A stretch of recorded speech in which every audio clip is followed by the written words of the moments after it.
Jeffers believes that pain and suffering is morally good. He believes it's ordained by nature. He believes that illness and death are divine because they're principles of decay. When people say, I'm sorry because you're suffering, his sensibility would say that is part of the generality of glory. We're all going to die. We're all going to suffer. Nietzsche once said that sympathy multiplies misery. These are the reversal of Christian ideas. They believe in strength as morality. The liberal view is, this is harsh, it's inhuman. You're punishing people who are weak, people who are defenceless. The flip side of this view morally is that those who are weak can be built up towards strength. And that is morality. Rather than sympathise, you assist. And if they push the hand away and they don't want it, well, they don't get it. But if they want to be brought up to strength, that is what morality is. Right-wing views are more than just opposing the European Union and being against the fact that England's 14% non-white. Right-wing views are spiritual views about nature and man and identity. And all groups have a right wing. And eventually, in a couple of decades, it won't even be called right-wing, because these are terms from the French Revolution about who sat to the left and the right of the speaker. The only difference between left and right is really moral and spiritual. That they believe equality is a moral good, and it should be imposed. The irony is that the contemporary left is more extreme than the revolutionaries of the 19th century.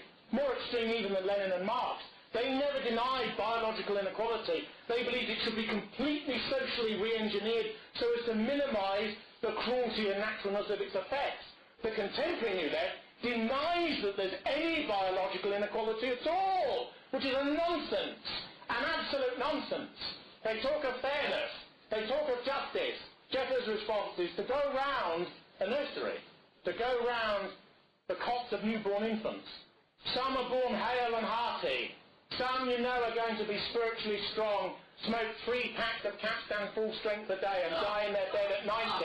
Others don't have eyes and don't have legs and are born misshapen and diseased and malformed. And yes, it's a tragedy. But life, nature spews out life all the time. And some are destroyed and others move towards the sun. And this is really what our people believe, or at least feel instinctively. And everyone feels, or most people feel, because let's face it, almost everyone in this society has accommodated with liberalism in some way. Everybody has, because we have to live in the society as it now is. I'm 45 this year. 62 is when I was born, the year Jeffers died. I've known nothing but liberalism. Nothing my entire life. People who are older have known a sort of slightly more traditionalist Britain that was different. We've never known it. But there are people, of course, who, in a sense, have either reacted against indoctrination, but just to react's not enough. What you have to do, in my opinion, is to reconnect with that which is primal and that which is glorious. And everyone has it. People basically manifested at different levels of intellectual complexity. But everyone has primordial emotions. When I was young, I liked God Save the Queen and all the rest of it. But to me, it's not fierce enough. It's not powerful enough. Unfortunately, most English people like it a bit softer, actually. It makes them feel more comfortable. And you have to find, in some ways, a method that makes them feel comfortable about being primal again. That's what the sort of politics that we're involved in is about, really. It's making our people feel comfortable with being militantly themselves, to the degree that if somebody stands on your foot, you don't say, oh, sorry. You say, get off my foot! And that's where we have to be in the future. And how we will, because in actual fact, a terrible sort of divorce of sensibility has occurred in our civilization.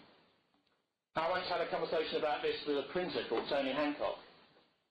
And I said to him, one of the great dilemmas that we have is the total split between the mind and the body that exist in people in our group, where you have intellectuals of extraordinary abstraction and capacity for intellectuality.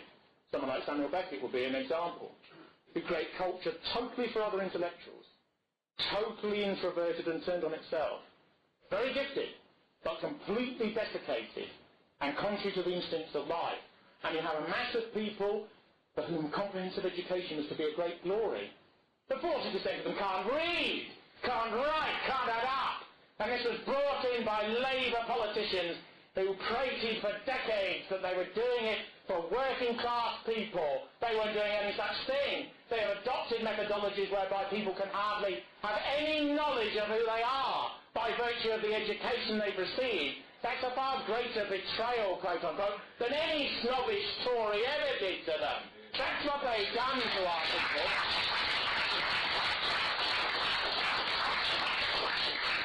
And what we have to do, particularly what intellectuals have to do, is they have to recompose the mind and the body together, the fist and the brain together. As I once said to Hancock in a private conversation, too many of those who have courage have no intellect. And too many people with intellect have no courage at all. No courage at all about anything. Yes. Which is why we're totally leaderless in this society. In the church, in the government, in the commons, in the lords, in the courts, in the universities, in the media, even in the armed forces. Yes. Look all over the society and there is no leadership at all. Nobody who says, I'm bringing the mind and the body together. Nobody says that we're British and European by culture and Caucasian by race.